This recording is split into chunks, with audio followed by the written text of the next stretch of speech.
Здравствуйте, друзья! Телекомпания НТВ+ приглашает вас открыть очередной матч чемпионата Италии. Пока он еще не разошелся, не стал полноценным матчем.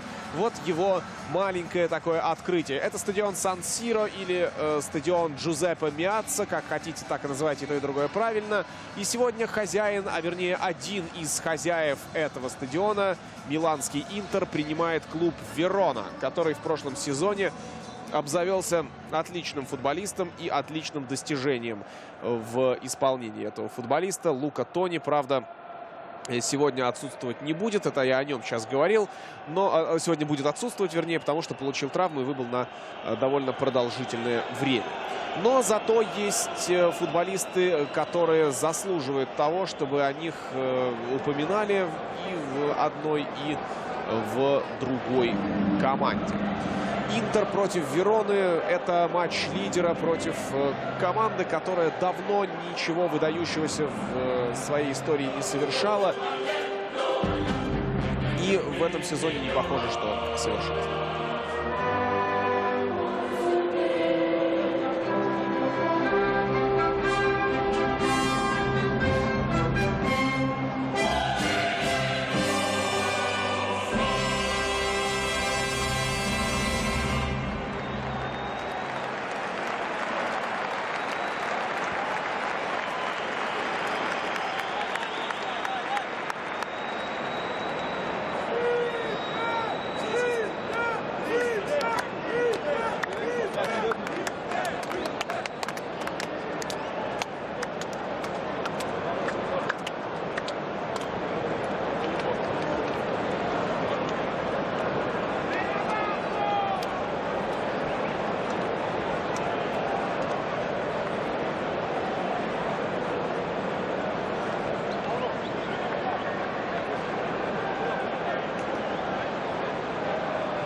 Ну что ж, команды уже поприветствовали друг друга. Ну и самое время поговорить о том, как же устроена игра команд в этом матче. Без лишних слов сразу перейдем к составам. Вы, я думаю, уже насладились атмосферой. Конечно же, поразмыслили над тем, какие места в турнирной таблице команды занимают. Ну и, конечно, вспомнили о том, что в последний раз Интер также здорово стартовал аж при Жозе Мауриньо. 4 победы в 4 матчах. Отличная статистика команды Роберто Манчини. Ну и в воротах Интера Самир Ханданович. Далее в обороне Алекс Телес. 12-й, 17-й Гарри Медель. 21-й Давиде Сантон. 25-й Миранда. В полузащите 7-й Жофруа Кондогбия, 13-й Фредди Гуарин, 83-й Филиппе Мело, 9-й Мауро Икарди. Это уже нападающий Адам Льяич на одном фланге, 22-й Иван Перешич на другом. Это как нам кажется. А как будет на самом деле? Тем более, что Перешич при Манчини играет на позиции атакующего полузащитника. Арбитр по фамилии Руссо сегодня обслуживает 111-й матч в серии А. И он только что дал свисток к началу первого тайма. Ну и Роберто Манчини, естественно, главный тренер Интера. Что касается Вероны, то здесь Рафаэль в воротах номер 1, в обороне Эрос Писано номер 3, 5 номер Филипп Хеландер, 6 Микеланджело Альбертаци, 18-й Вангелис Морас и 22-й Матео Бьянкетти. Это линия обороны, состоящая из 5 футболистов. В полузащите Леандро Греко номер 19, 24-й Федерико Вивьяни и 26-й Джакопо Салла. Нападающих двое: Джанпаоло Пацини, перешедший из Милана, номер 11, и Хуанита, номер 21. Интер выбивает мяч вперед при помощи Гарри Меделя, которому недавно предложили или собираются даже предложить улучшенный контракт. Так что это, возможно, добавит настроение центральному защитнику Нерадзури. Роман Нагучев для вас комментирует эту встречу. И Интер переходит из обороны в атаку. Кондогбия. Вперед мяча направо. Миранда. Филиппе Мело. Филиппе Мело нагло заявил, что бояться борьбы в большом футболе не нужно. Это он объяснял свою жестокость в предыдущем матче против другой веронской команды Кьево.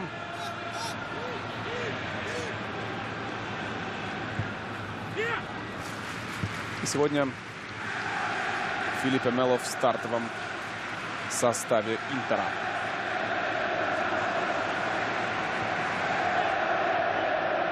Алекс Телес неплохо отыграл свой предыдущий матч на позиции крайнего защитника. Не ошибался. Был очень хороший. Вообще может считаться в первых турах чемпионата Италии одним из самых интересных футболистов. Вот он делает передачу вперед. Перишич сейчас занимает место на левом краю, но, еще раз повторюсь, Перишич на самых разных позициях играет в чемпионате Италии. В предыдущем туре работал атакующим полузащитником. Ну, а в Вольсбурге он, естественно, в первую очередь проявил себя как футболист бровки. Очень-очень разнообразно. Филиппе Мело. Плохая передача. Давиде Сантон разгоняет атаку по правому краю. Правда, нет возможности продвинуться дальше. Есть возможность сделать передачу вперед. Гуарин, он в первом матче, особенно в первом тайме, ошибался на несколько игр вперед. И вот сейчас снова теряет мяч при обработке передачи партнера. Леандро Греко. Футболист, отлично знакомый поклонникам Бундеслиги. Греко играл во втором немецком дивизионе. Сразу же желтая карточка Гуарину за то, что тот пошел отрабатывать свою же потерю. Вот видите, неудачно принял мяч. Его тут же подкараулил Леандро Греко, которого он избил, пытаясь опередить в ходе этого забега. Роберто Манчини. 4 победы в 4 матчах. Еще раз повторюсь, вот его замечательная статистика.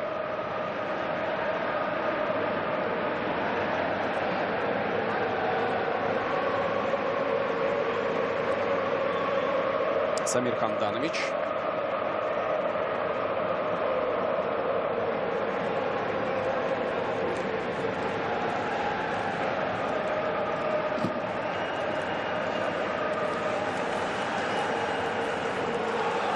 Арбитр дальше положенного расстояния примерно на метр отодвинул игрока Интера. Штрафной удар. Подача. Выпрыгивает Икарди. Свой первый мяч в нынешнем сезоне Икарди забил как раз в предыдущем туре. Этот гол оказался победным.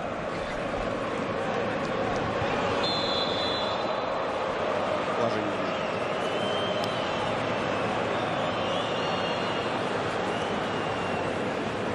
Джанпаоло Пацини растерял огромное количество своих лучших качеств. Да, здесь был офсайд. В последний сезон в Интере он был, прям скажем, так себе.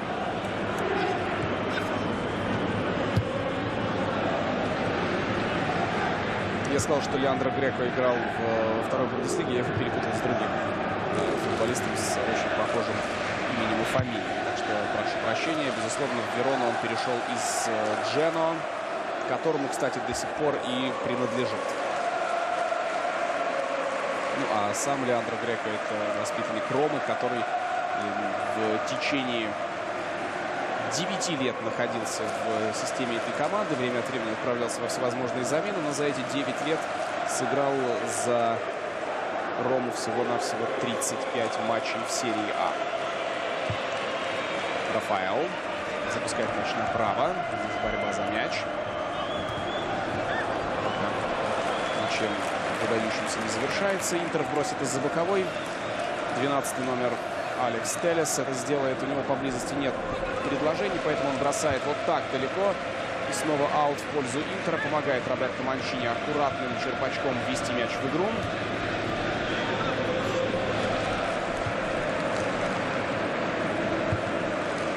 Гарнидель и Жуан Миранда. Пас направо. Миранда был вызван в сборную Бразилии.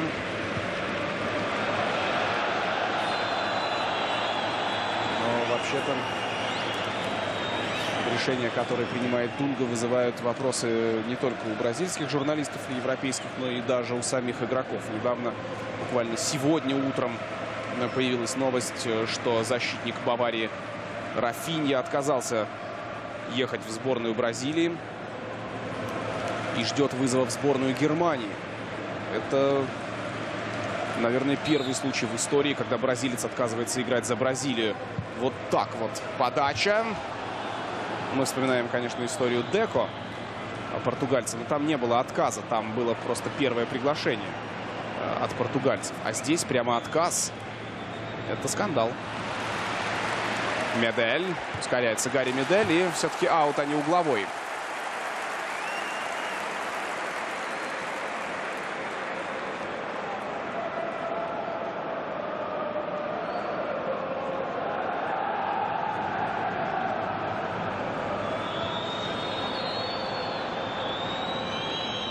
Хеландер.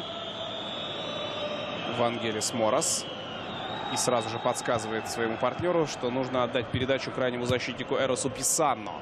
Действительно, в 5 защитников играет Верона.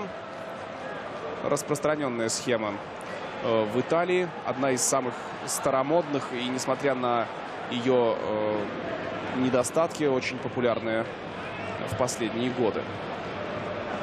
Гуарин отлично работает с мячом. Здорово укрыл мяч корпусом. Сыграл на коротке со своим партнером. Сантон сыграл вперед. Дальше снова Гуарин, который не в силах подключиться к этой атаке, потому что Льяич теряет мяч. А здесь Перишич на перехвате. Филиппе Мело. Пошел в обыгрыш 83-й номер. Фалит. Против него соперник. И арбитр достает вторую в этом матче желтую карточку. Так решает начать судить.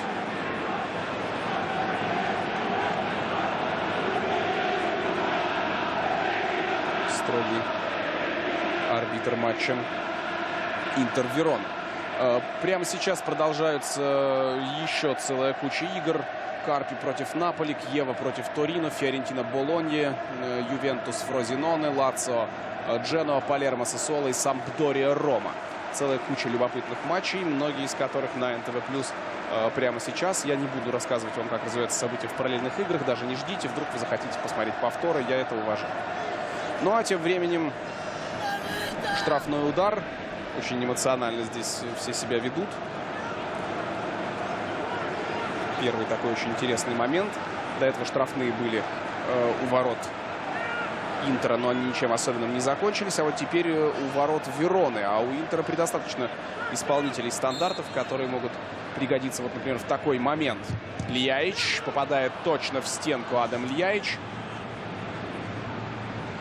Невероятно талантливый футболист, но и при этом исключительный скандалист.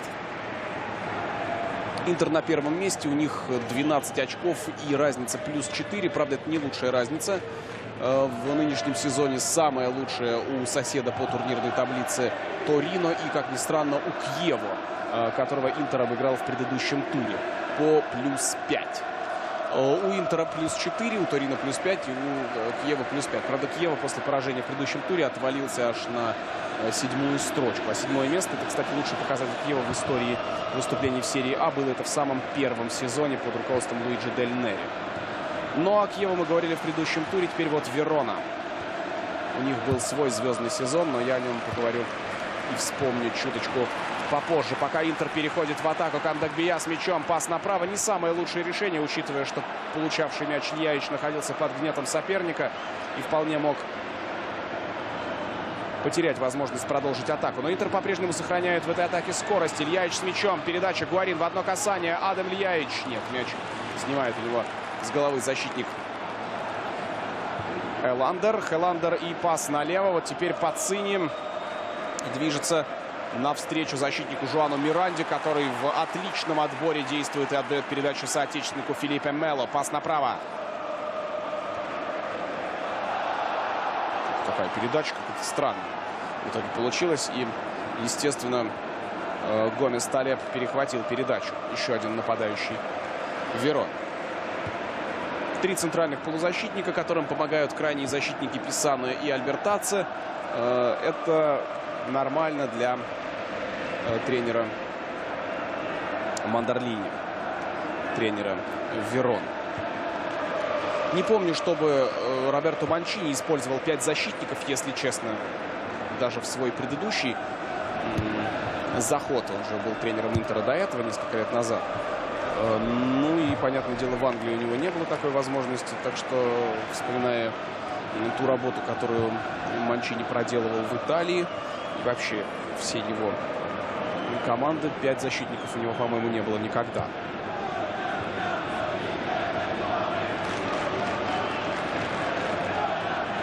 Яич.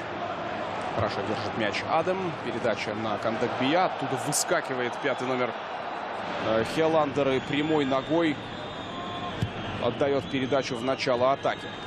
Верона идет вперед. Справа открывается 3-й номер Писсано. Можно еще подвинуться ближе к штрафной площади. Вот только теперь он расстается с мячом. Хорошая передача. Это Джакопо Сала. Подача. Пацини не успевал. Гомес Талеб тоже. Поэтому мяч у Интера. И Гуарин с мячом.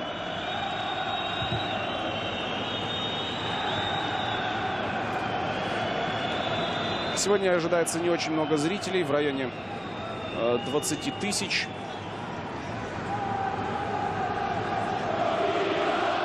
Интер все мечтает о своем стадионе, о том, чтобы как-то на эту ситуацию повлиять. Но в последнее время новые преграды возникают на пути к тому, чтобы этот стадион был построен вовремя. В частности, летом будут выборы мэра Рима, выборы, извините, мэра Милана. И таким образом вполне возможно строительство снова остановится на несколько месяцев. Эксперты говорят, что примерно на 7. И все это сделано для того, чтобы понять, как дальше будут развиваться события. Потому что в Италии, как в России, новый мэр, новые порядки. И непонятно, на каких условиях будет продолжено строительство нового стадиона.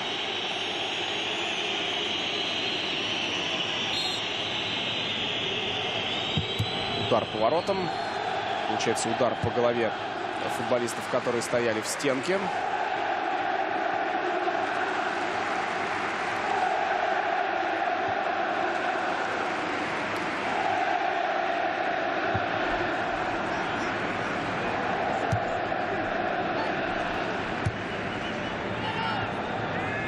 Вперед мяча налево. Не удается сделать длинный пас. И поэтому мяч ведет в игру Самир Ханданович, вратарь сборной Словении. Джакопо Сала. В составе Вероны предостаточно очень неплохих футболистов, которые знают толк в яркой игре. В прошлом сезоне Верона была весьма импозантной командой. И мы с Нобелем Рустамяном комментировали дерби против Киева. Ничья 2-2. Причем все голы были забиты в первом тайме. Это было, конечно, очень любопытная история. Тогда же мы вспоминали, что Верона становилась чемпионом Италии. И было это в сезоне 84-85. Как раз в середине 80-х итальянские клубы снова стали, и итальянская сборная тоже снова стали соперничать с английскими и немецкими за право стать сильными мира сего. Если сборная Италии в 1984 году не попала на чемпионат Европы и заняла там в группе предпоследнее место в отборочном, то, например, в том же самом году итальянская Рома играла в финал Лиги чемпионов против Ливерпуля и проиграла по пенальти. Бруно Конти не забил решающий. А вот через год после этого финала как раз-таки Верона и стала чемпионом. Снова в своем стиле играет Филиппе Мело.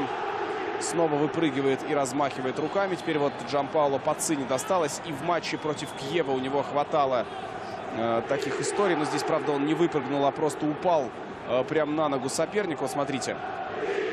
Но все равно досталось. И в центре внимания опять же Филиппе Мело. Видимо, Пацини будет заменен. Скажу, кто есть в запасе у Вероны.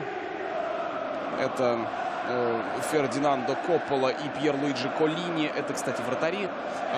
Клаудио Винк, Самуэль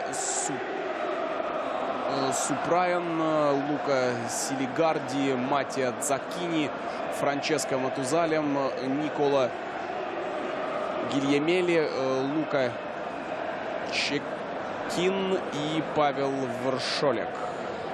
Смотрим, кто выйдет на поле. Вршолек единственный нападающий, между прочим, в запасе у Верон. Носилки здесь появились.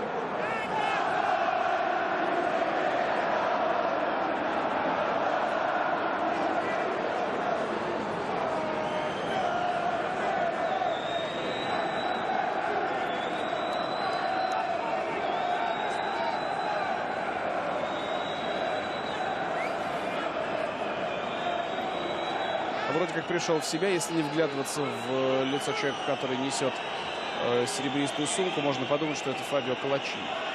Это, конечно, не он.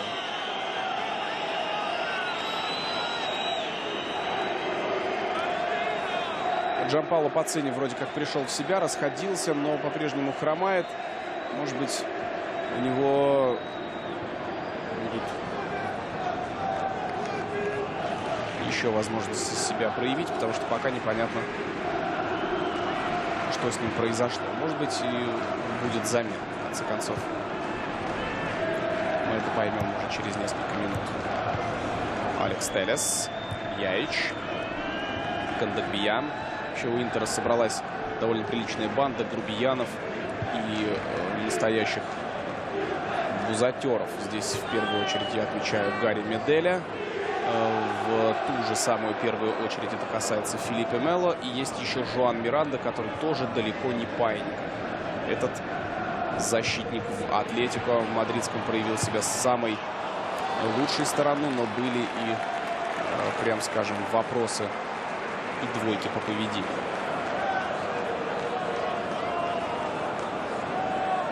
Положения вне игры не было. Поднимал там руку 22-й номер Бьянкетти, но главное, что говорит арбитр. Фол в пользу Интера.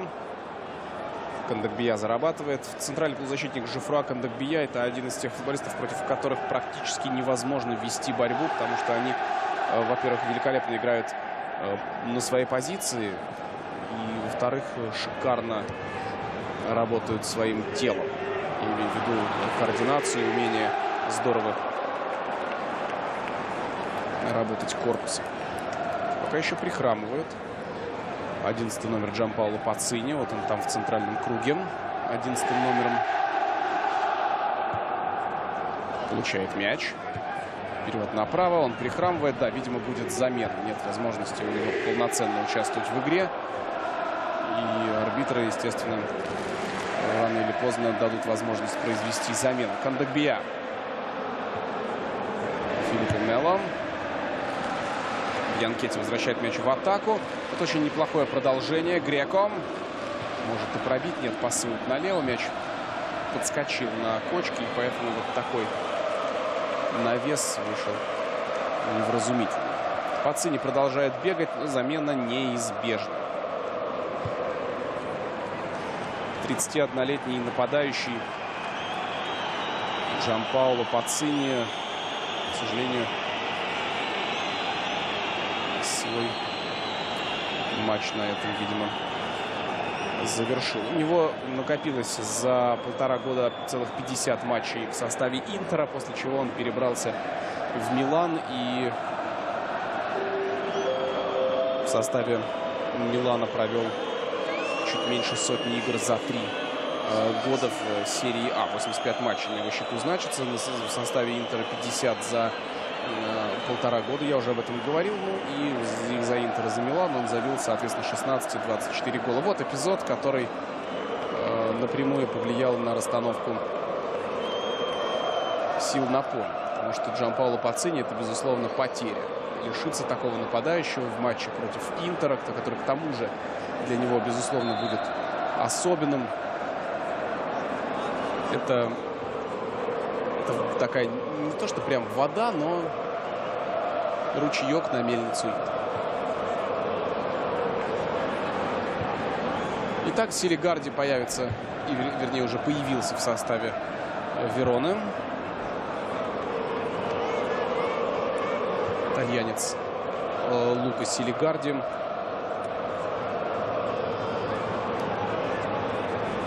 Футболист, который перешел из Ливорно. В прошлом сезоне в серии Б он забил 10 мячей. Чем и понравился боссам Вероны. И, кстати, этот футболист воспитанник Интера.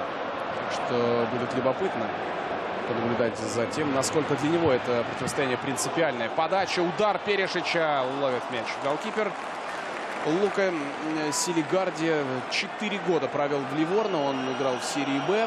Потом провел очень неплохой сезон в серии А. Но Ливорно снова вылетел. И поэтому пришлось еще раз сыграть в поделитном дивизионе чемпионата Италии. Еще одно столкновение. Снова достается теперь Мораш. Или, вернее, Морас, извините, я сказал на португальский манер. Держится за внутреннюю поверхность бедра.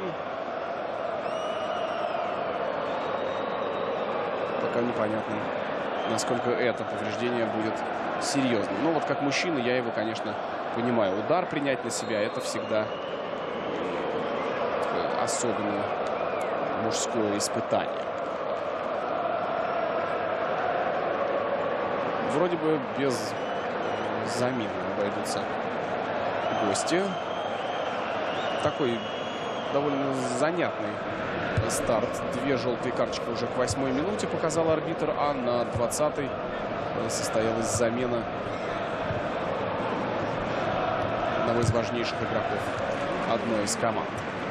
Алекс Телес. Пока не очень высокие скорости. Интер, конечно, никуда не торопится. У них всегда есть и будет в каждом, даже не самом хорошем для них матче, возможность забить. И они ее наверняка постараются. Ну, то, что постараются, это понятно. Но, учитывая, какие футболисты собраны в Интере, какие сейчас сидят на скамейке запасных, хоть одну из них у Интера будет возможность реализовать. Перешич. Это очень плохой пас на противоположный край. В центре явно не хватило одного игрока. И, кстати, вполне мог стать Гуарин. Но Фредди занимается сейчас совсем не свойственными себе вещами. Кандагбия. Льяич. И перевод мяча налево. Алекс Телес. Пошел в обыгрыш 12-й номер. 3 человек нанизал. Передача. Этот пас вышел неточным. Но, по крайней мере, это было остроумно. Рядом Перешич. Телес. Разворачивается, пасует назад. Здесь аплодисменты уже срывает контроль мяча Интера, а не кто-то из футболистов. Хотя сам Телес тоже заслуживает индивидуальной овации, потому что отыграл великолепно свой эпизод на фланге. Кандагбия открывается. Можно сделать передачу. Медлит с этим Адам Льяич. Но Кандагбия сумел сделать все очень здорово. Передача Перешичу не прошла. А дальше, видимо, будет зафиксирован аут. Аут в пользу Интера. Пацини по-прежнему сидит и очень-очень переживает главный тренер Андре Мандарлини. Главный тренер Вероны. У него красные, такие полные переживаний глаза были еще до стартового свистка. Ну а теперь, понятное дело, переживаний стало гораздо больше. Удар Льяича по воротам оказывается неточным, но арбитр заканчивает эпизод угловым. В Клуже поработал Мандарлини с ноября 2009 года по сентябрь 2010. Ну, то есть почти год. А потом отправился в Верону, которую с ноября 2010 года и тренирует. То есть скоро будет целых 5 лет у этого тренера у руля Вероны, который сейчас занимает 15 место в чемпионате Италии. Гарри Медель пасует Кандагбия. У Жофро отличный удар. Он бьет по воротам. Вот Интер переходит к более активным атакующим акциям. Аут в пользу Интера. Кандагбия идеально сыграл в отборе. Вообще очень хорошо этот футболист выглядит в стартовых матчах чемпионата Италии. Он и в Испании нравился нам, и тем, кто следит за чемпионатом Франции. Во Франции успел полюбиться. Теперь дошла его очередь и до Италии. Футболист, который всегда может опустить мяч на несколько. 10 неточных передач отдал Интер, 8 Верона, 18 неточных передач на двоих в 25-й минуте.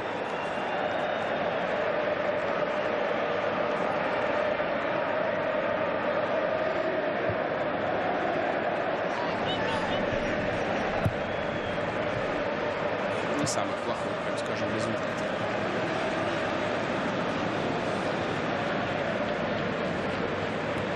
Прошлый сезон Кандербия провел в Монако.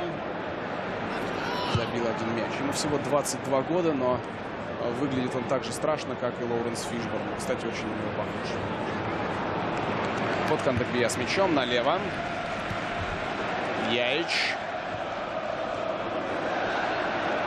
Гуарин бьет поворотом. У него на пятке буквально сидел соперник, поэтому удар, конечно, не имел шансов оказаться опасным. Снова Фредди Гуарин с мячом, подсовывает Перишичу эту передачу. Перишичу приходится долго останавливать мяч, терять время. Снова Гуарин. Вообще, Гуарин, такое впечатление, не попадает в игру. А вернее, даже если попадает, то происходит это спустя минут 40 примерно. Во втором тайме он выглядит лучше, чем в первом. Снова Гуарин. Обыгрались мы здесь с Яичем. Филиппе Мело. Это в никуда.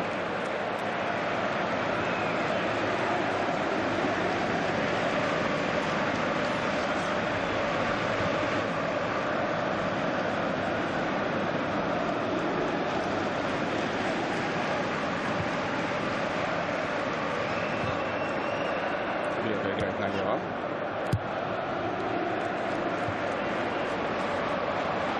Опасной может получиться атака, лишь потому, что Миранда неаккуратно остановил мяч. Удар по воротам. Это Верона переходит в контратаку. Там предъявляет претензии своему партнеру, третий номер Писано, который находился на противоположном краю. Но нужно было спешить с завершением, что вышедший на замену Силигарди и сделал.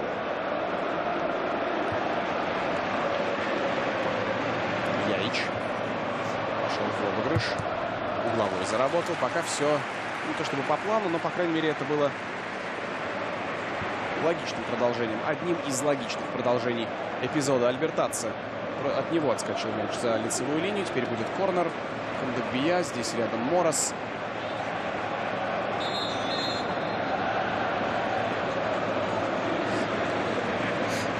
Гуарин, Перишич. Они, конечно, в штрафной площади. Кандербия. Но он выбегает из штрафной. Видимо, здесь есть некий смысл. Теперь удар по воротам. На месте Рафаэл. И таким образом мяч в руках вратаря Вероны.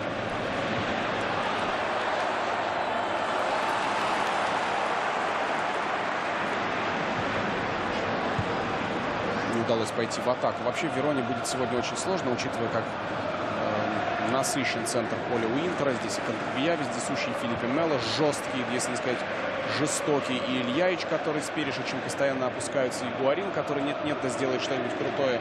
И вот он с мячом. Так что в Вероне, у которых только 3 центральных полузащитника, и все они практически все занимаются оборонительными действиями, придется очень непросто. Икарди в прошлом сезоне 22 мяча в серии А забил, в этом пока только 1. Но я думаю, что болельщики Интера прекрасно помнят историю Икарди и его жеста, когда он за свою критику, вернее, в свой адрес показал трибунам палец у своих губ, дескать, заставляет их замолчать. Тогда в начале сезона у него была не очень хорошая результативность. Ну а когда он забивал мяч уже во втором круге прошлого сезона, то, соответственно, уже боролся за звание одного из лучших бомбардиров серии А и, конечно, совсем по-другому праздновал. Но болельщики обиделись. Не то чтобы ложкой нашлись, но осадок остался. Но, тем не менее, эпизод этот вспоминает. Каждый раз, когда Интер будет играть с Вероной, всякий раз придется вспомнить эту ситуацию. Удар по воротам или нет? Пока нет. Возвращенный в штрафную площадь. Ильяич. Ему приходится бороться с целой кучей игроков в полосатой форме. Аут в пользу Вероны.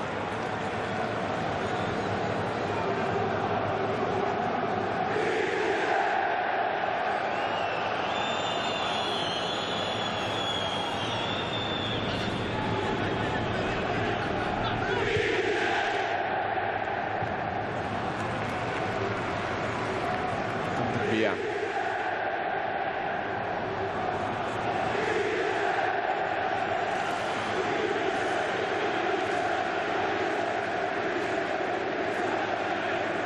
В предыдущем туре Жоан Жезуш и Жоан Миранда не играли против Киева.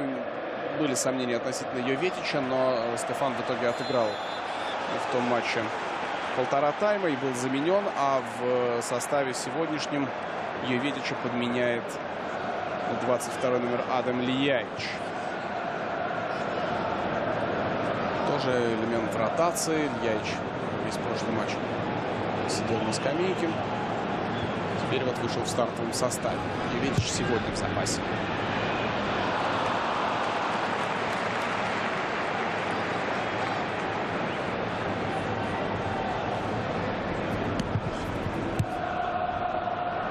Обороняется Интер. Очень хорошо идет в атаку Джакопо Сало. Пас налево. Леандро Греко. Против него Давидо Сантон. Подача. Не очень хороший пас. Миранда выбивает мяч из штрафной площади. Есть возможность продолжить атаку через короткий и средний пас, что футболисты Вероны и делают. Вот вернуться в атаку будет уже посложнее, потому что Интер вернулся в свою очередь на свою же половину поля. И посмотрите, как организованно защищается, выдавливая Верону со своей половины поля. Причем помогает полузащитникам еще и Икарди. И с соответствующим жестом показал, что можно выходить. Верона на безопасном расстоянии от ворот на Радзуре.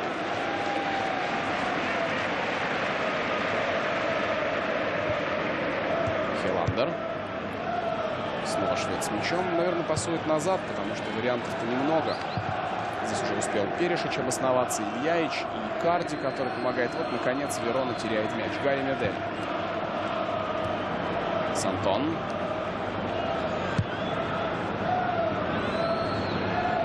Медель. Алекс Терес.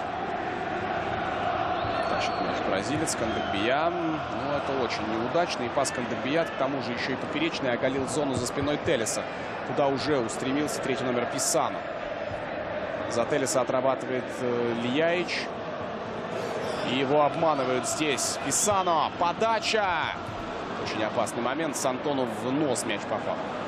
Вот что бывает, когда обрезаешь своих. Кондогбия сделал неточный пас. И, как вы видели, атака Вероны пошла левым краем обороны Интера. Перешич поглубже опустился, чтобы принять мяч.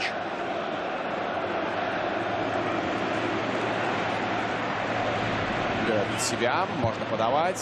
Взмывает мяч над вратарской, над штрафной. Кондогбия. Удар поворотом. Вот он первый, кто увидел мяч у себя перед глазами. И, конечно, сориентировался вовремя. Другое дело, что удар неточный, но это первый по-настоящему серьезный момент у чьих-либо ворот. Ох, как пробил.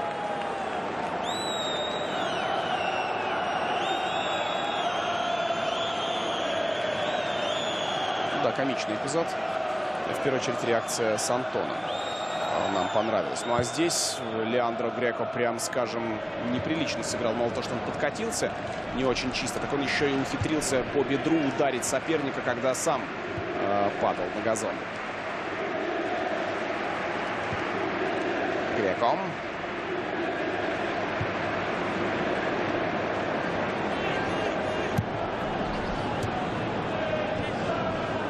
Джакопо Сало.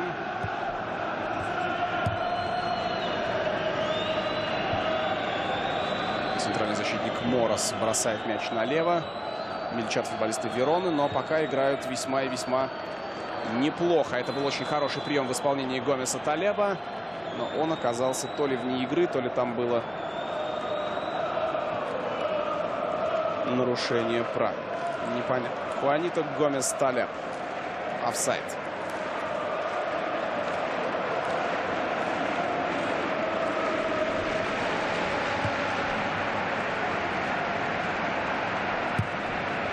Филиппе Мело. Очень неточный пас. Кстати, Гуарин должен был повнимательнее следить за тем, куда идет мяч, потому что мяч предназначался именно ему. Кондогбия. Быстро мяч забирает себе Интер.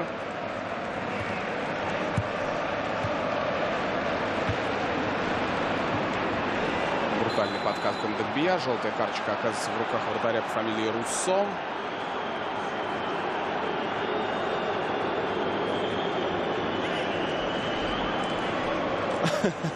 Обратите внимание, арбитр Кармин Руссо попросил повернуться Жофруа Кондогбия, чтобы увидеть его номер. И когда Кондогбия отказался это делать, он посмотрел на трусы, на которых семерка нарисована белым по черному. Третье предупреждение. Сильвиньо и Роберто Манчини обсуждают все то, что случилось с Интером в первые 37 минут 15 секунд этого матча. А Верона в атаке. Очень опасный момент. Хуанита. Мяч смывает в воздух. И угловой в пользу Вероны. Можно было, кстати, и пробить, рискнуть. Кармин Руссо, который показал 3 желтые карточки уже в первом тайме. 38-летний арбитр из места, которое называется Авелино. И вообще он рефери весьма и весьма строгий. Причем это арбитр FIFA и арбитр весьма перспективный, как говорят в Италии. Тем более, что судить ему еще довольно долго. В предыдущем своем матче чемпионата Италии он обслуживал игру Милана и Палермо. Это был матч, в котором доставать горчишники в большом количестве не было необходимости. Милан и Палермо разыграли драматичный матч со счетом 3-2. Что касается строгих игр, на которые его выводили команды, то в январе этого года, в самый последний день января этого года, вспоминается матч между Ромой и Эмполи. Там был мало того, что назначенный пенальти, так еще и 2 удаления. Костас Манолас был удален у Ромы, а Сапонара был удален у Эмполи.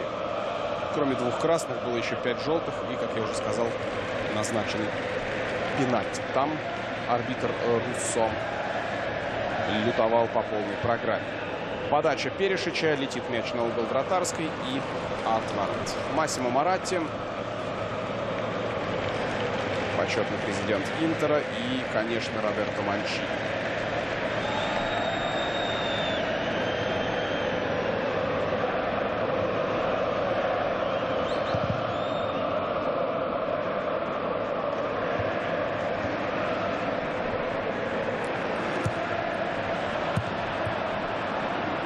Получается у Интера заиграть побыстрее.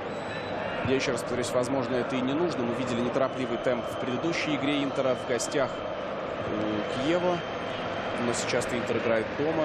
И игроков, которые способны разнообразить игру, придумать что-то, игроков с хорошей фантазией предостаточно. Здесь одно нарушение правил на другом.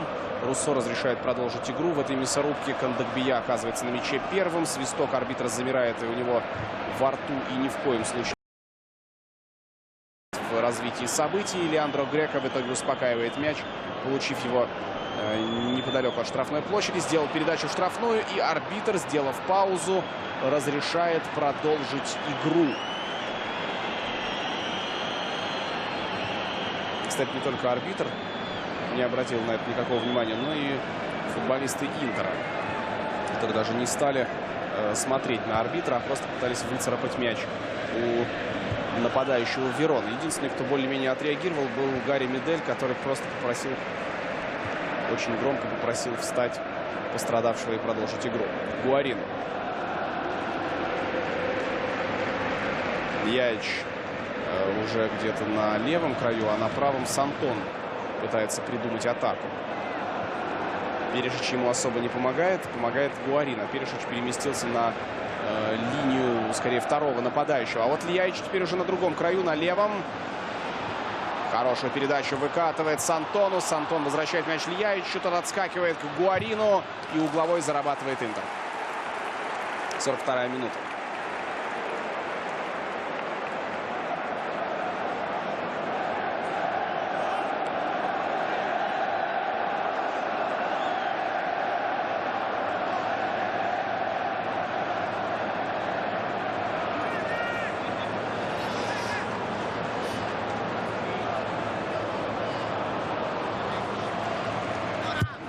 Подача. Еще один угловой.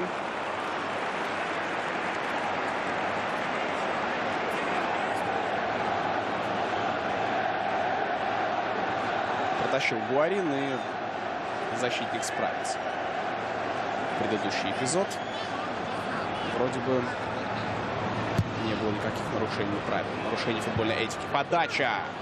Это Гарри Медель запускал мяч в штрафную площадь. С некоторых пор Гарри Медель играет центрального защитника. Мы привыкли видеть его в опорной зоне, но вот теперь он в качестве центрального защитника выступает очень редко. Еще на Кубке Америки он играл в составе сборной Чили в обороне. Вот теперь в Интере также представляет когорту защитников. Направо Ильяич. Уже в штрафной площади. Очень аккуратно с ним обращаются защитники Вероны. Знают прекрасно, что Ильяич быстроногий парень, и запутаться в его художествах очень легко. Но вот эта передача, конечно, безобразна. Как и это. Сантон отдает Кандагбия. Очень красиво обыграл арбитра Жефра. И пас направо. И еще одна подача, только в направлении Перишича, который все правильно делал, только бежал недостаточно быстро. Видимо, не верил, что его видят партнеры. Гуарин не точно отдает. Вот, смотрите. Очевидно, что Гарри Медель даже близко не трогал мяч в этой ситуации. Он ударил по ногам соперника. И арбитр здесь имел все основания назначить пенальти.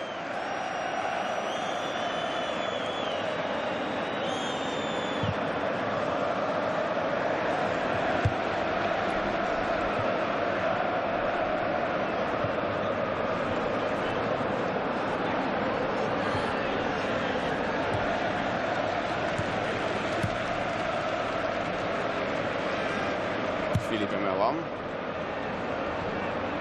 Сантон. Там на правом краю очень мало продуктива. И Сантон, и Гуарин, и Ильяич, когда там оказываются, ошибаются много. И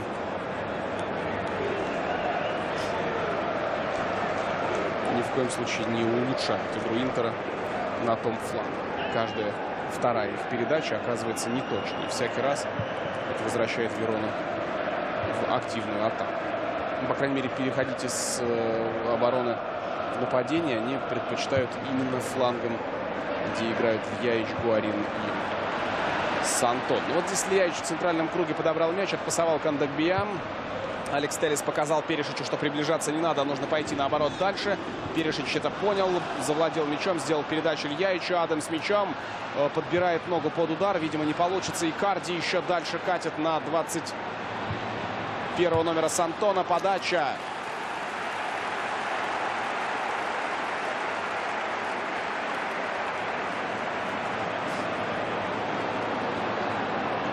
Здесь Интер неплохо разобрался на хорошей скорости. Только все закончилось банальной подачей.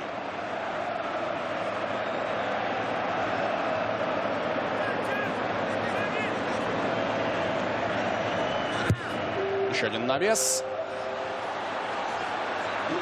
Удар поворотом. Мяч попадает в защитника. Не было игры рукой, считает арбитр. Вообще не было никакого нарушения.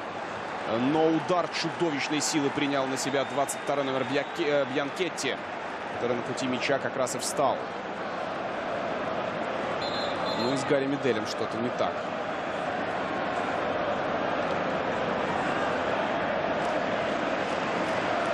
Ну и что, зубы какие-то. Мощнейший выстрел. Ну вот руками Греко, уже когда шел на перерез этому удару, руками ударил сам случайно по лицу Гарри Меделя. Подача. Теперь Интер с другого фланга подает, причем прямо в створ. Алекс Телес сбрасывает мяч себе на ход. Вот только сейчас защитники Вероны разряжают обстановку. Еще минуту играть в первом тайме.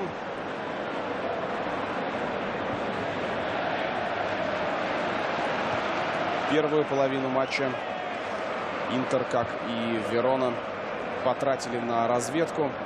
Во второй части первого тайма разведка превратилась в разведку боем, но все равно опасных моментов было немного. А может быть сейчас удар поворотом — это Филиппе Мело.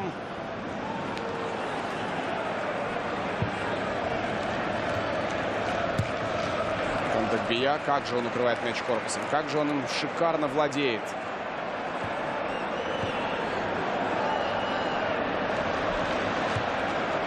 Пас налево. Алекс Телес. Навес. Какую траекторию приобрел мяч. Уму непостижимо. И еще немножечко есть времени. Еще примерно секунд 10. Торопится подать этот угловой футболист Интера, зная, что у некоторых итальянских арбитров есть манера останавливать игру прямо во время подачи. Поэтому они не стараются не искушать судьбу подачи на ближнюю штангу. И вот только теперь арбитр Руссо останавливает игру. 0-0 после первого тайма, которым особенно добавить нечего. Мы возвращаемся на стадион Сан-Сиро. И в городе Милане играется матч, который мы не можем назвать центральным, но, по крайней мере, можем назвать любопытным. Потому что играет лидер серии А Интер против середняка Вероны. И пока не может добыть свою 5-ю победу к ряду в 5 турах. Пока 5,5 прошло. Еще будет второй тайм. Причем у абсолютного большинства команд. Какие-то играли вчера, а вот остальные продолжают сегодня, причем в одно и то же время. Вы на НТВ Плюс имеете полное право выбирать любую трансляцию, как вы посчитаете нужной. Но это, на мой взгляд, одна из самых любопытных.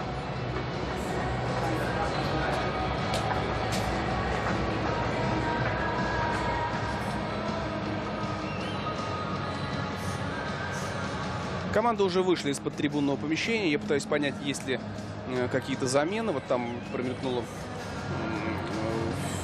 физиономия Нагатомо. Может быть, он появится во втором тайме. Кто знает.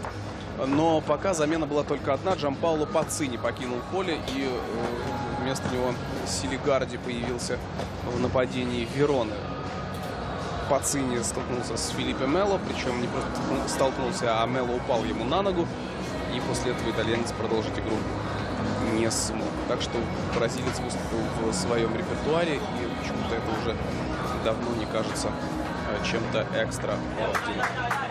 Вот Филиппе Мело гладит его здесь по голове. Хотя, в сущности, ведет игрок себя в нынешнем сезоне исключительно грубо. Хотя сам сказал, что если вы избегаете борьбы, вам, наверное, лучше выбрать танцы. Ну, давайте о составах команд. Самир Ханданович в воротах у Интера, Алекс Телес на левом краю, центральные защитники Гарри Медель и Жуан Миранда, Давида Сантон на правом краю. Это оборона. В полузащите Жофра, Кандакбия, Фредди Гуарин и Филиппе Мело, тройка центральных защитников. Вингер Адем Льяич один, Иван Перешич другой и Мауро Икарди центральный нападающий. Роберто Манчини главный тренер. Рафаэль в воротах у Вероны. Давно он играет за эту команду. И вот он там разминался, размахивал руками. Кармино Руссо, арбитр сегодняшнего матча. 111-я игра в серии А. Его статистика. Ее, кстати, нам показывали и в самом начале первого тайма. Вот сейчас тоже показывают. В 5 защитников играет Верона. Эрос Писано на одном краю. Центральные защитники Филипп Хеландер, Микеланджело Альбертаци на другом краю. Еще есть центральные защитники Евангелис Морос и Матео Бьянкетти. А вот Микеланджело Альбертаци уже на краю на левом краю. В атаке Верона. Передачу в штрафную площадь уже в любом случае не пройдет, потому что в офсайд залез футболист. Но, тем не менее, очень любопытно понаблюдать за тем, как начинает эта команда. Передача направо. Писано подключился к атаке. Ему пас. Крайний защитник будет, скорее всего, подавать. Так и есть. Навес, удар поворотом. И мяч ловит Самир Ханданович. Еще я не представил полузащитников. Леандро Греко, Федерико Вивиани и Джакопо Сала. Это тройка центральных полузащитников. И нападающих двое. Лука Силигарди, он вышел вместо Джампаоло Пацини. И Хуанита Гомес Талеб. Это еще один нападающий. Он играет под 21 номером.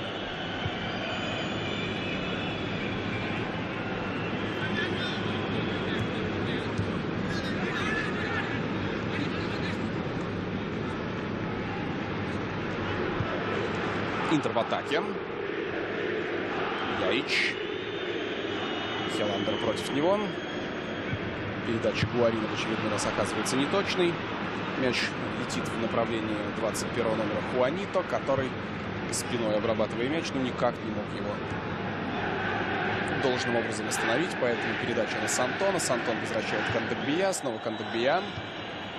Филиппе Мело. Пас в направлении Сантона. Гуарин.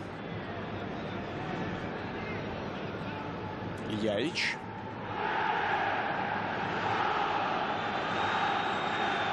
Яич. В штрафную площадь передачи. Она не проходит. Так что у Интера пока не очень много по-настоящему опасных проникновений во владение вратаря Рафаэла. Жоан Миранда. Сантон показал, что сделает передачу во фланг. Гуарин к этому продолжению приготовился. Яич. Яич очень здорово работает, правая нога. Прям-таки всеми преимуществами умений пользуется подачей. Я за спиной мяч оказался. Гарри, смотрите, чилиец принимает мяч. И тут же у Кандакбия его отбирают. А надо же, ведь в первом тайме Кандакбия ни разу не ошибся в этом компоненте. А вот теперь с него начинается, ну, за исключением одной поперечной передачи, а вот теперь с него начинается еще одна атака Вероны. В подкате идеален Сантон.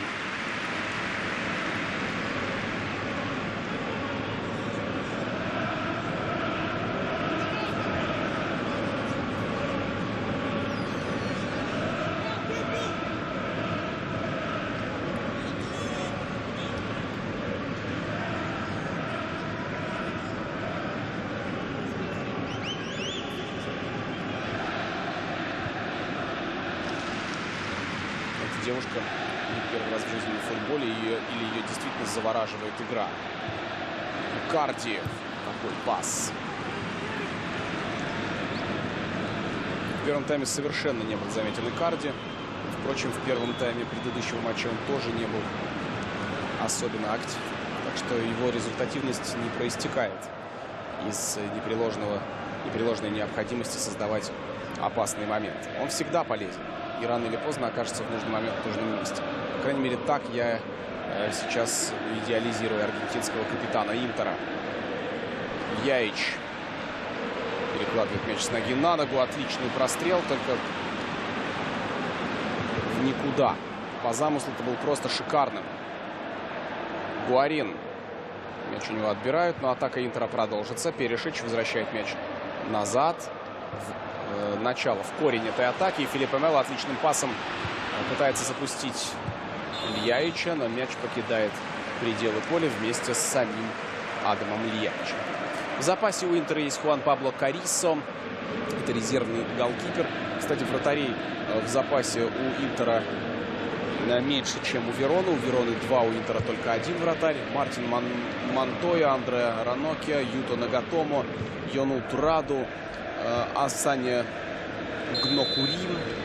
Есть такой футболист из Кот-д'Ивуара. Данило Дамбросио, Марсело Брозович, Родриго Паласио, Стефан Йоветич, Джонатан Бьябьяни и Рей Манай из Албании. Легионер.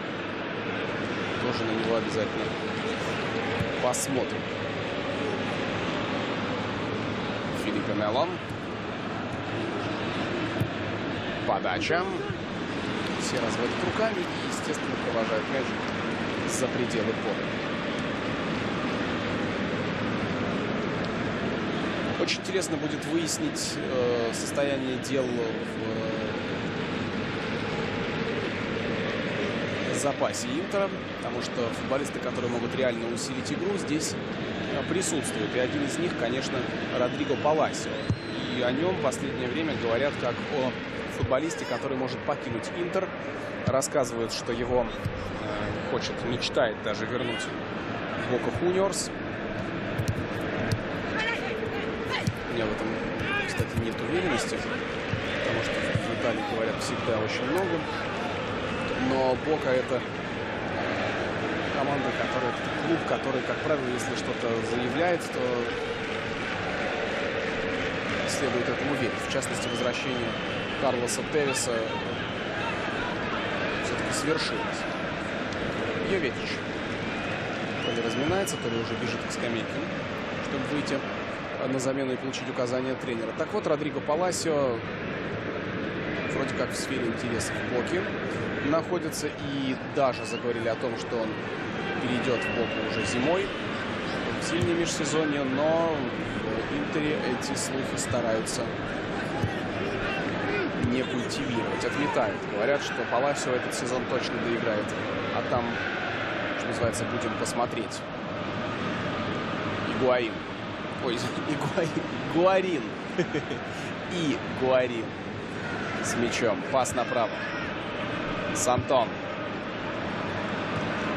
Переводится мяч на Меделя. Медель на Кандакбия.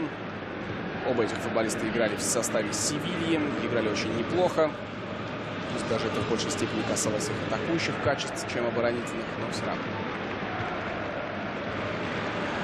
Все-таки идеальным опорным Меделя назвать ни в коем случае нельзя. Прибежал, откуда возьмись, 12 номер Алекс Телес, но его вмешательство было нерезультативным. А вот здесь что может выйти? Ничего. По крайней мере, пока. Кандакбия вовсю орудует своими длиннющими ногами, стараясь отобрать мяч, и в итоге отбирает его. Аут в пользу Интера. В запасе у Верон есть Фердинандо Коппола, Пьер-Луиджи Коллини, это вратарь, а не резервный судья. Клаудио Винг, Самуэль Супрайан, Лука Силигарди уже появился на поле, Матиа Дзаканьи, Франческо Матузалем, Никола Гугьельмельи, Лука Чекин и Павел Врушок.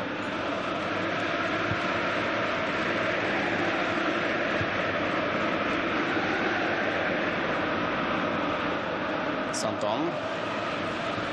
Разворачивается Филиппе Мело. Гуарин поднимает голову, пробрасывает мяч. Слишком опрометчиво получилось. В итоге Гуарин сумел сделать все, чтобы мяч остался у Интера, но в сущности он ошибся.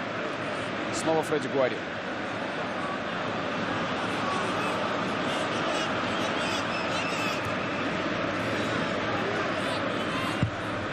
Подача на дальнюю штангу.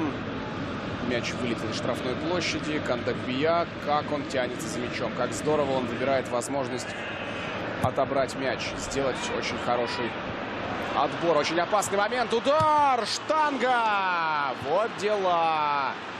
Вот тебе и Верона, которая ищет свой момент и находит. Может быть, не с первого раза, но уж со второго-то она бахнет.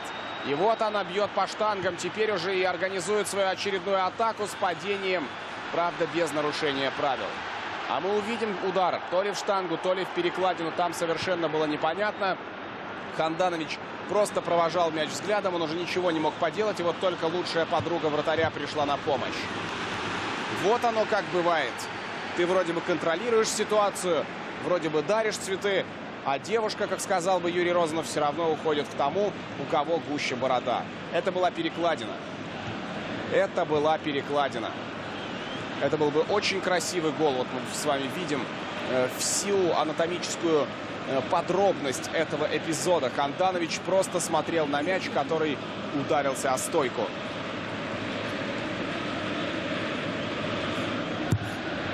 Навес. Удар поворотом и гол. Вот так выпрыгивает. И вот так отвечает Филиппе Мело. 1-0. Интер выходит вперед.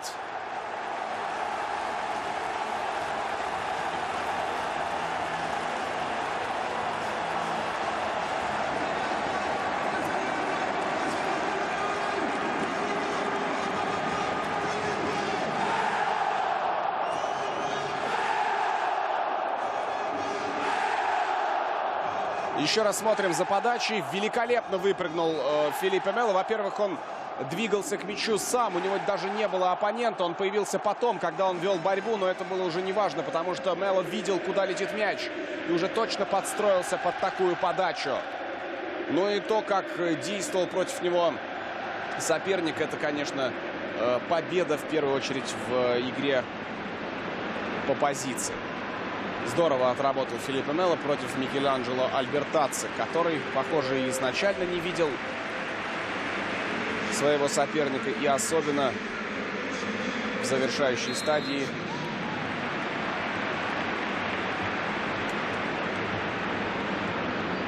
этого единоборства. 1-0.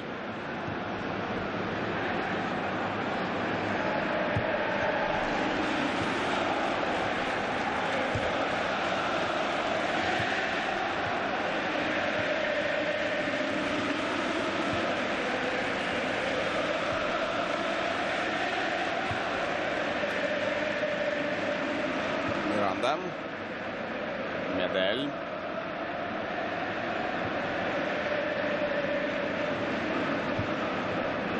Направо играет Жоан Миранда. Снова 25-й номер с мячом. Ну что ж, Интер открывает счет.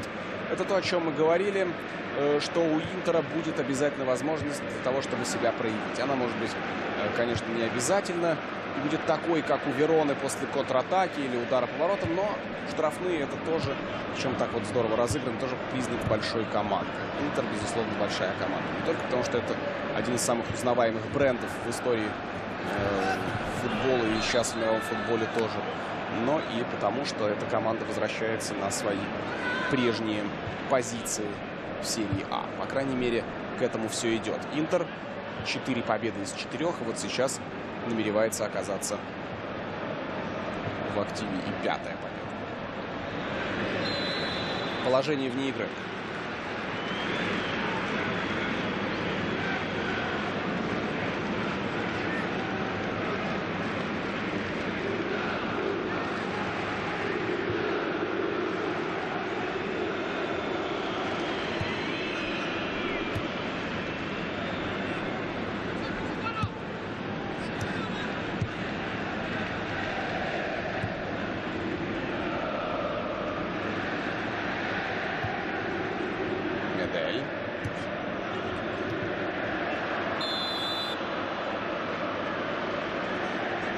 Штрафной удар. Стефан Йоветич появился между тем на поле. Это вторая замена в сегодняшнем матче. Первая была у Вероны еще в первом тайме. Напомню, что вышел на поле Лука Селигарди вместо Джампаоло Пацини. Правда, сам Селигарди себя никак особенно не проявил. И назвать его самым активным футболистом в составе Вероны, безусловно, нельзя. Хотя он старается, он под 16-м номером участвует в той атаке, которая завершилась попаданием в перекладину. Передача в штрафную площадь не точна. Кандакбия разгоняется и бьет низом. Мяч шерстит по газону, но в итоге оказывается на фланге у Игуаина, даже не долетая до створа. Йоветич предлагает себя в качестве продолжения. Неудачно играет Икарди. Еще один пас в штрафную площадь. Гуарин. Пас пяткой был абсолютно лишним, потому что рядом с Гуарином был другой важный футболист. Удар по воротам и гораздо более простое продолжение. Ну а здесь Перишич пробует свой удар на прочность. Сегодня у него немного было возможностей для того, чтобы его явить миру. Ну или хотя бы явить Сан-Сиро.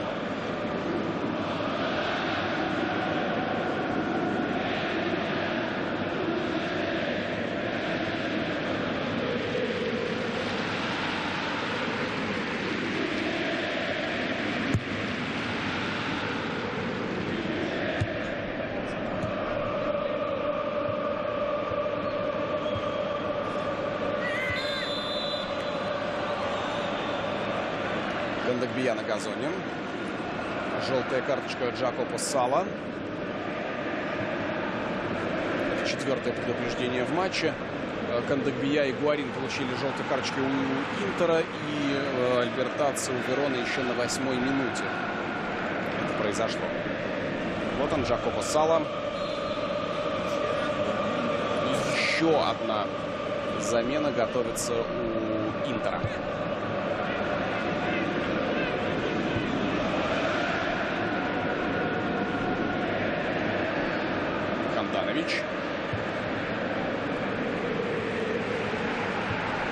Решил, что в данном случае лучше всего будет выбить вперед, не задумываясь. Перишич вверх проиграл и переходит Верона в свою атаку.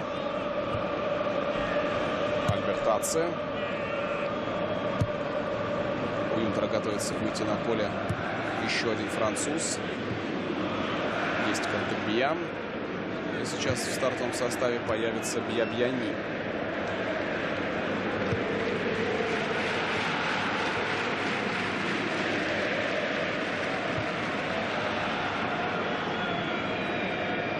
Верона в атаке. Перевод мяча налево. И что здесь? Здесь не успевает все тот же Альбертаци. Ну и теперь, во-первых, передача к тому же была не очень хорошая. Но даже без относительно этого паса успеть за таким переводом очень сложно.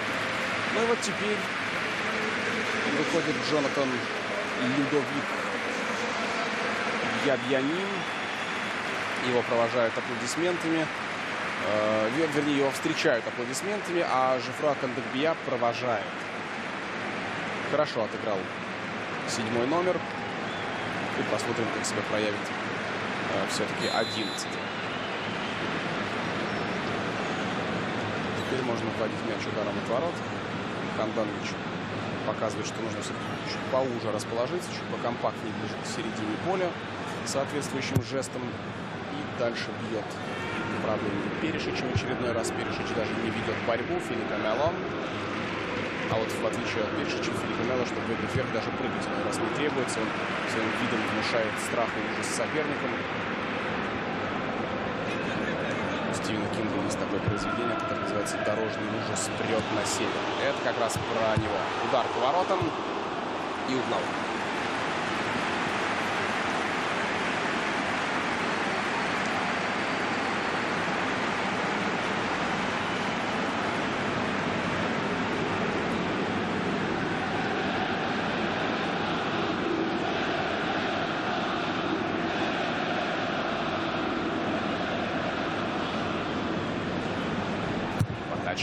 Хороший навес. Чем угодно мог закончиться этот эпизод, учитывая, как изменилась траектория полета мяча. Еще один корнер.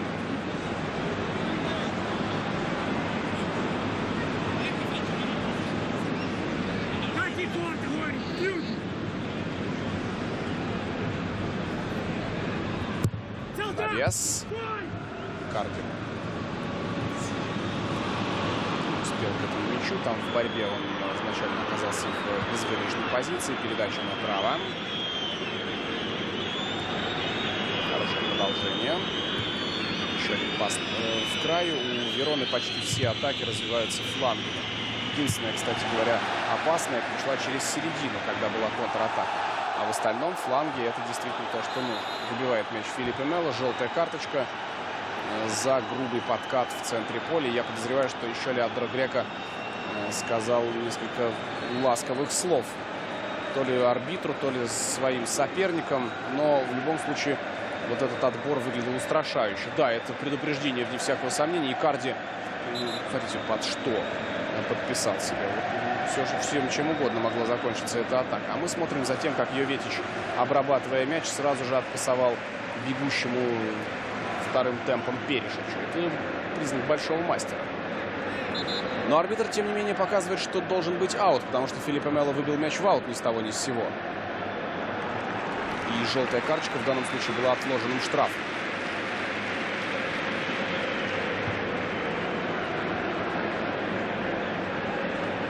Вышедший на замену Бьебьяни, футболист, который еще в 18 лет оказался в системе Интера, но, правда, в серии А не провел ни единого матча и даже не оказывался ни разу в заявке на матче серии А. Правда, уже через сезон Интер отдал его в аренду Модене, а в 2009 году продал Парме за 2,8 миллиона. Парма сейчас не отказалась от почти 3 миллионов евро. После Пармы у него снова было возвращение в Интер, причем Интер продал за 3 миллиона, купил за 4,5. Снова Парма оказалась в выигрыше, но потом Интер ухитрился продать его Сампдории за 7 миллионов. Сампдория, купив Бьебьяни и использовав его в сезоне 2010-2011, продала его, сначала отдала его в аренду Парме, а потом продала за 3,5 миллиона уже в 2012 году. После чего 10 июля 2015 года Бьебьяни на правах свободного агента вернулся в Интер. Вот такие пертурбации. Было интересно. Интер дважды продавал Жонатана Бьебьяни за последние 9 лет. Подача. Удар. Нет, не удар. Выходит вовремя вратарь. И Гуарин таким образом остается без гола. Хотя именно ему предназначался этот навес. Вот Рафаэл. Я говорил, что он уже давно играет в Вероне. И играл даже в этой команде, когда она выступала в серии Че. Так что прошел, можно сказать, все круги итальянского футбольного ада. Ну, или почти все. Йоветич. Перешич. Хорват и черногорец сыграли друг с другом и немножко не поняли.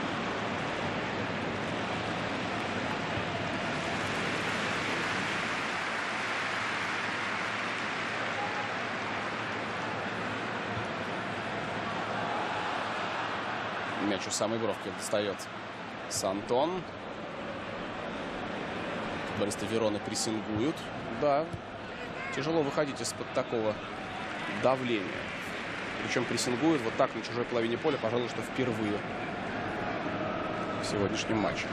Так, ну и готовится еще одно изменение. Сейчас мы его проконтролируем. Ничто не укроется от нас с вами, уважаемые телезрители, в этот чудесный осенний вечер. Я в первом тайме говорил о том, что параллельно проходит несколько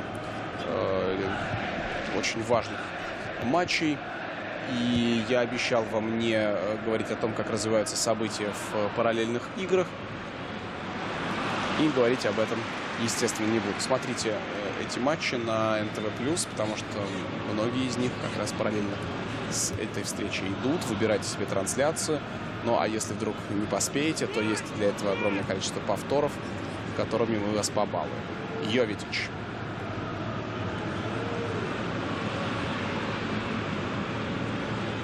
Медель. Филиппе Мело. Бьябьянин.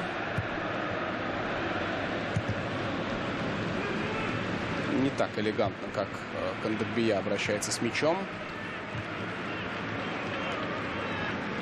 Но задумка была вполне жизнеспособной, если бы у Интера был еще один футболист в той зоне, а его не было. Перешич. Еще одно недопонимание. Алекс Телес уже убежал как раз в то место и сделал передачу Иван Перешич. Удар от ворот.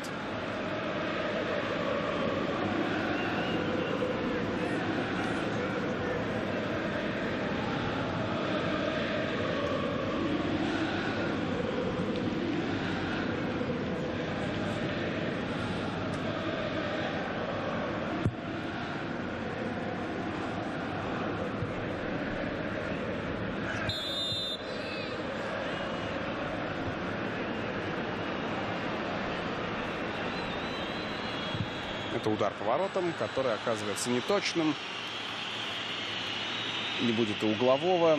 Такое самостоятельное решение, которое, в принципе, могло иметь приятные для Вероны последствия, но сам по себе удар вышел дурацким.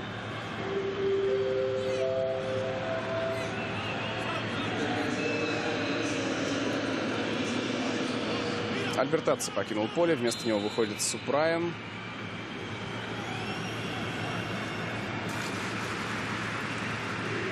Посмотрим, к чему это может привести.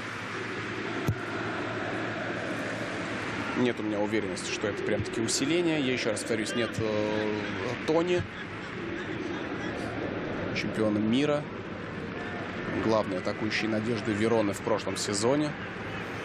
И не будет еще очень долго, так что жить нужно будет в таких реалиях еще прилично. Хуанита практически без мяча.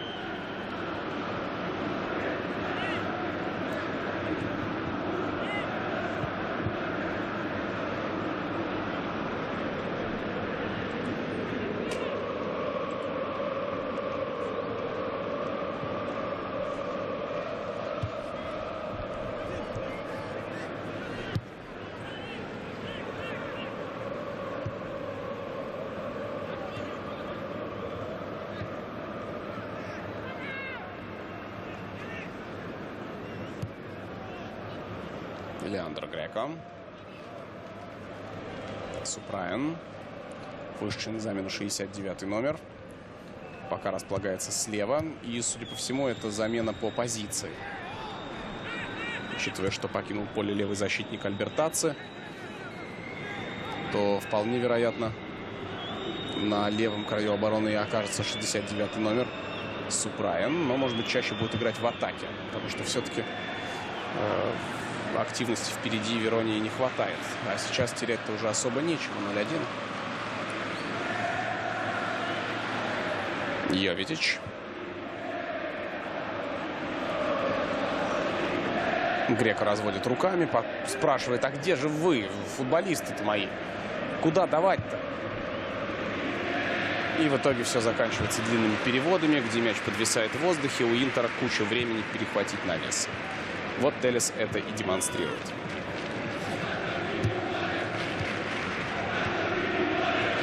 Самуэль Супраен, 26-летний футболист, который родился на острове Реюньон. Это невероятно красивое место, на который у наших корреспондентов в футбольном клубе была как-то раз возможность поехать. И мой друг, коллега Илья Шейн этим воспользовался.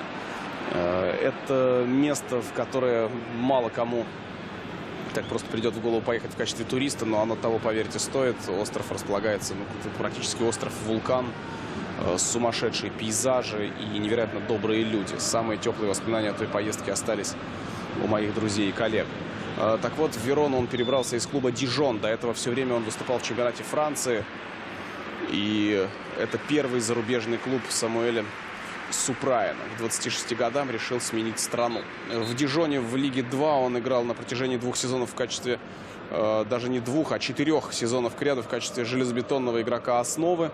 Но в Вероне ситуация не то чтобы сильно изменилась, но он все-таки, появляясь в первых 4 турах с первых минут, сейчас, наоборот, выходит на замену. Например, в 2 предыдущих сезонах, в 63 матчах 2-го дивизиона французского первенства он был заменен всего-навсего 1 раз. А в прошлом сезоне вообще ни разу не был заменен, все свои матчи проведя в стартовом составе. Ну и вот сейчас в Вероне он уже и был заменен, и выходил на замену. Любопытно, что это очень занятная статистика. Я сейчас с вами ею поделюсь. Дело в том, что Самуэль Супраен в последний раз выходил на замену еще когда Дижон играл в Лиге 1, то есть в высшем французском дивизионе. И это было довольно давно. Это было в сезоне 2012-2011-2012.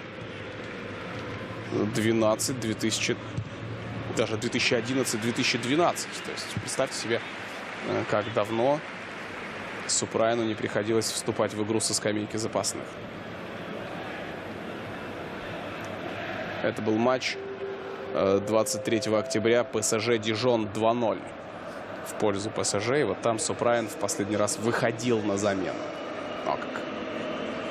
Итак, Джакопо Сала покидает поле. На его счету есть желтая карточка. И как-то он бежит, прихрамывает, может, подустал немножко. И вместо него выходит Дзаканье.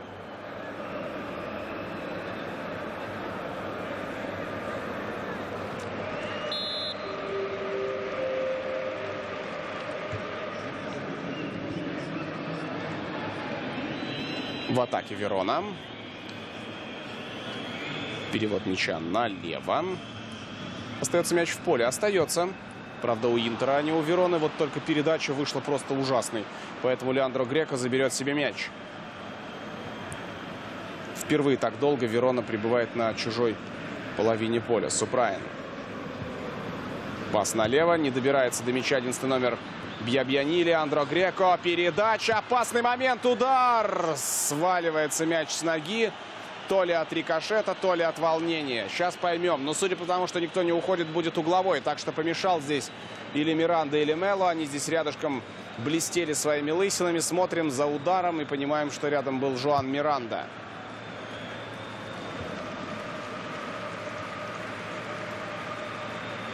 Но это в любом случае не угловой.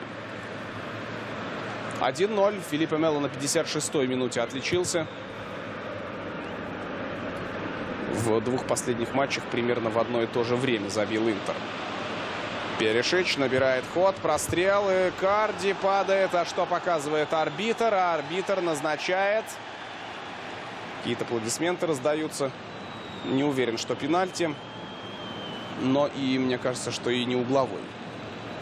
Такой рабочий момент. Смотрим. И понимаем, что голкипер точно не фолил, но вполне возможно это делал 5-й номер Хеландер. Но непонятно. Потому что такой динамичный эпизод. Может быть, Хелландер успел коснуться мяча. На двух повторах было ничего не понятно. Миранда. Гарри Медель. Немножко перестроилась игра Интера. Медель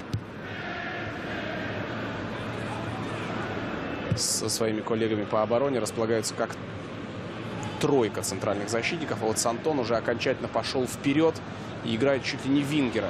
В то время как Перешич располагается на одной линии с нападающим Икарди. Потому что сам Икарди далеко не всегда выдает в себе центрального нападающего.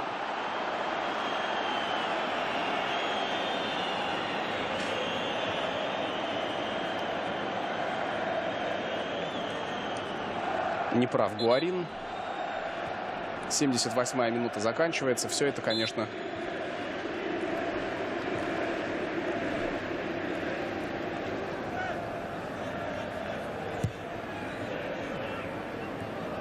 пока на руку Интеру, в то время как, в общем-то, Верона еще имеет целых 12 минут и плюс добавленное время, чтобы что-то изменить. Тем более, что все чаще и чаще гости появляются на чужой половине поля. Правда, то, что они делают на ней, вызывают большие вопросы. А в остальном активность должна быть сопряжена с какой-то деятельностью и в штрафной площади. Ошибаются футболисты Интера. Вообще не в ту сторону пошла атака. Там в штрафную уже врывался игрок Вероны. Было непонятно, кто этим занимался, но все равно он же входил. По-моему, вот Закани, который только что вышел на замену. Йоведич. Против него как раз Закани. Очередная неточная передача. Вообще, этими поперечными пасами, неубедительными, футболисты Интера угощают зрителей сегодняшнего матча буквально с начала первого тайма. И вопиющие моменты время от времени превращаются в опасные атаки. Как, например, в ситуации с безобразной передачей Жофра Кандакбия.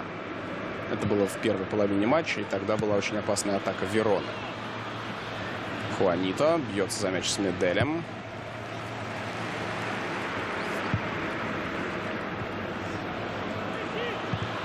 Удар по воротам. Ханданович и угловой. Вот и, наконец, Самир Ханданович вступает в игру по-настоящему. Это Селигарди, вышедший на замену. Наконец-то у него появилась возможность пробить. Пусть даже и не опасно, потому что мяч летел точно в руки Хандановича. Но зато было сильно. А это значит, ловить мяч нельзя было. Нужно было отбивать, и он его отбил. Подача еще одна. Удара нет. Мяч взмывает над полукругом. Еще одна попытка сыграть головой в исполнении Йоведича. Перешич чуть было не снес голову сопернику, но не снес, и мяч остается у Вероны. Контролирует его 18 номер Вангелис Морос.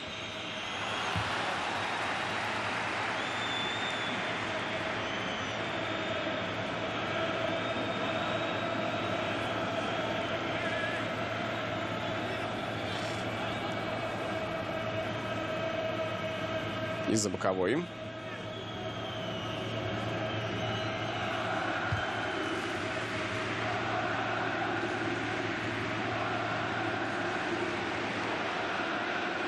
Бьянкетти.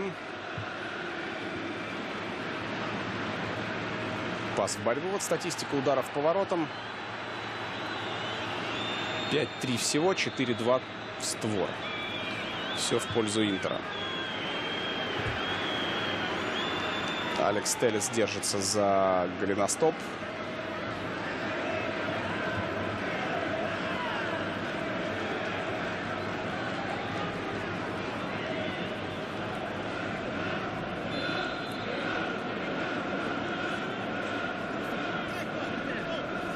Ох, мне кажется, это заслуживало желтой карточки. Но пока что, прям скажем, Руссо не похож сам на себя. В этом матче он сразу стал строго предупреждать за гораздо менее серьезные фолы. А вот этот пропустил. Еще один стык. Швед Хелландер получает предупреждение.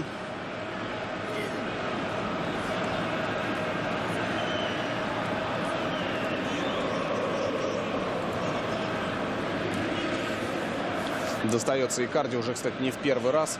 Но он так играет. Он играет на опережение, на тоненького. Он знает, что рискует. И вот как ему достается. Аргентинец демонстрирует все качества, которые присущи капитану. Если игра не идет, то пойдет, по крайней мере, и самоотдача в качестве аргумента в противовес отсутствия голов. Этого у Мауро Икарди сегодня не было, я имею в виду моментов. Но зато он проявляет себя как отважный борец. Этого тоже иногда бывает вполне достаточно для того, чтобы стать героем. Ну а Филипп Хелландер получает свое первое предупреждение в нынешнем сезоне. И вообще это для него всего-навсего первый матч. Один из первых матчей как футболиста команды серии А. До этого он выступал в составе клуба Мальме. Удар по воротам. И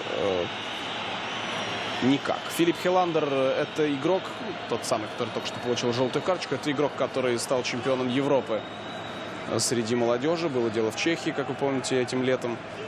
И в финале по пенальти сборная Чехии обыграла команду Португалии. Кроме того, он двукратный чемпион Швеции, двукратный победитель Кубка Швеции. Дважды к ряду Мальме делал золотой дубль.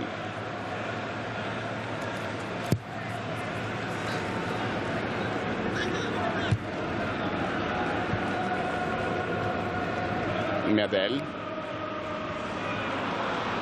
Филиппе Мело. Попытались против него сыграть так, как он сам играет.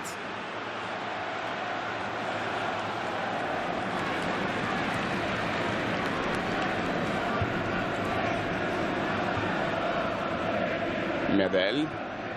85-я минута началась. 1-0 впереди Интер. Филиппе Мело забил пока единственный гол. Комбинация у Интера. Алекс Телес по-бразильски пытался прокинуть мяч в штрафную. Не вышло. И теперь нужно посмотреть на фланг, потому что у Вероны там всегда кто-то есть. Хелландер. Неточный пас.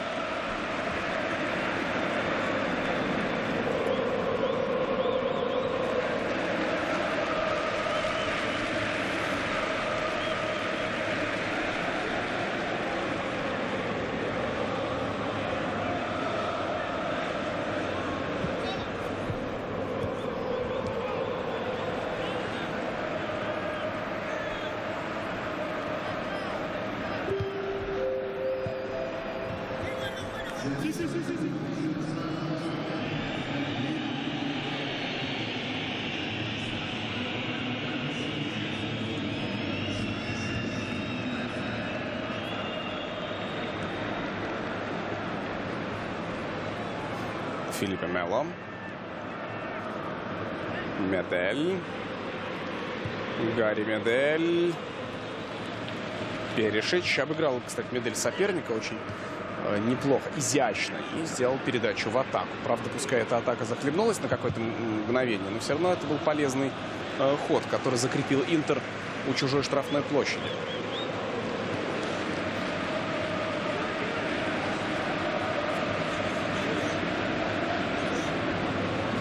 Йовитич открывается.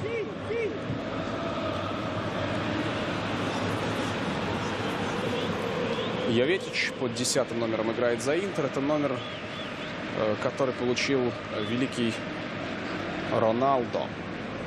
Луис Назарио да Лима, когда перешел в Интер из Барселоны в 97 году. Сразу же получил 10-ку, потому что 9-й номер был закреплен за Иваном Самарано. Но потом ему достался и 9-й. Тогда Самарано сделал шикарный ход навстречу бразильцу. Он поставил между своей единицей и восьмеркой в 18-м номере плюсик, который стал в свое время легендарным. Так вот, почему я вспомнил о Рональдо, потому что у него вчера был день рождения. Ему исполнилось 39 лет. Некоторые футболисты в 39 еще играют вовсю. Футболисты его поколения сейчас даже, можно сказать, некоторые на виду. Причем не просто на виду, а суперзвезды. Я в первую очередь имею в виду Буффона. Но вот нападающих в таком возрасте раз-два и обчелся. Многие из них играют в Италии. И Лука Тони, возможно, тоже бы играл в этом матче, если бы была такая возможность, но он болеет. Так что мы Рональдо, пускай и с опозданием, поздравляем с этим днем рождения. И, конечно, это уже успел сделать Интер, подготовивший специальный ролик, очень красивый, с лучшими моментами этого выдающегося мастера. Конечно, Рональдо — это футболист, прежде всего, моего детства, ну, вернее, даже не столько моего личного, да, хотя, конечно, мы всегда их отождествляем с какими-то событиями в нашей жизни, но это футболист поколения моего поколения и поколения чуть помладше и чуть постарше. Это настоящая суперзвезда, это феномен, это самый, на мой взгляд, великий футболист на стыке 20 и 21 века. Может быть, такой же великий еще Зидан.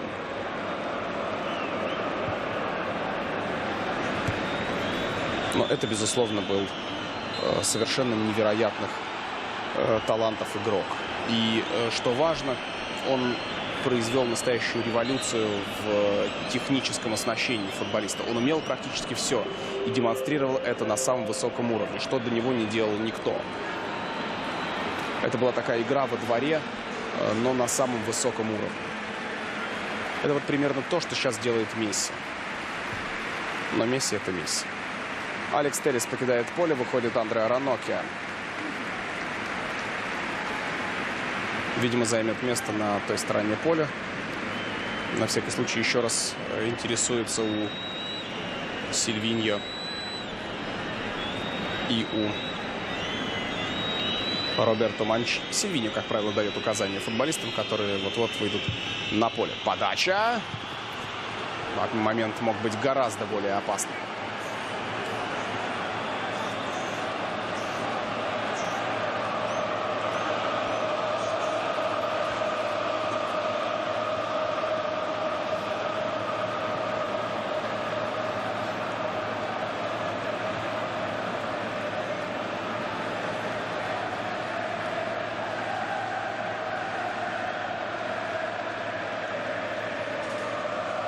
Девяностая минута переваливает медленно через свой экватор. И как будто бы Верона уже смирилась со своим текущим положением. Счет 1-0 на Сан-Сиро. Это, конечно, совсем не то, зачем приехала эта замечательная команда. Могло быть и лучше, учитывая содержание этого матча, в котором Интер в очередной раз ничего выдающегося, по-настоящему выдающегося, не показал. Но, с другой стороны, Верона и не ставила перед Интером неразрешимых задач в основное время. А вот что будет в дополнительное, в добавленное время, сейчас узнаем. Пока Интер на перехвате. Мяч себе забирает Фредди Гуарин. Передача налево. Перешич.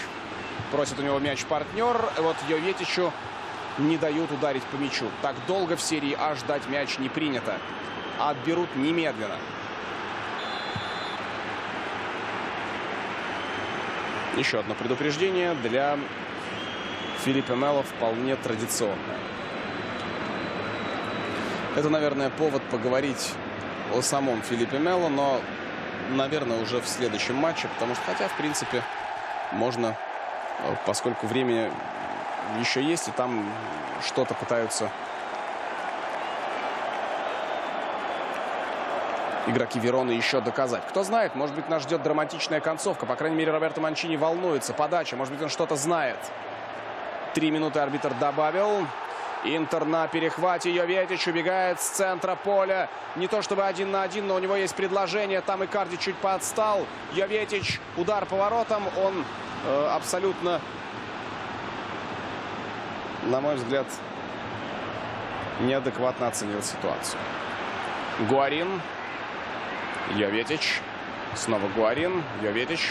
На третьего игра на Бьябьяни. Тот возвращает мяч Фредди Гуарину. Снова Йоветич. Перешич открывается ближе к углу штрафной площади. Уводит игрока, освобождая середину для Йоветича. Но сам Йоветич там не получает ни одной возможности себя проявить. И, кроме всего прочего, штрафной удар назначает арбитр. Ну а Филиппе Мело де Карвальо, так полностью зовут 83-го номера Интера, регулярно получает желтые карточки. И в прошлом сезоне в Галатасарае на его счету было 11. в этом сезоне уже вторая.